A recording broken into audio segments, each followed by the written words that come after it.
Lade Wasonu, the author, doesn't believe that when people die, they will go to another world. If you are either a Christian or Muslim, then you would believe that once a person dies, they go to Jannah for Muslims or heaven for Christians.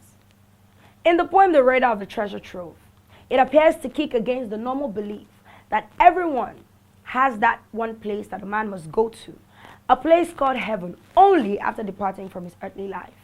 The poet believes that we are born to come into this life and live it to the fullest. Heaven is here on earth to reach out for and experience.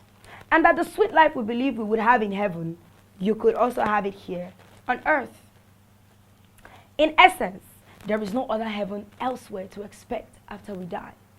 To the poet, people unfortunately allow uncontrolled negative emotions to rob them of heavenly life right here on earth. Finally, the poet used himself as an example that it is possible to live a life filled with positivity.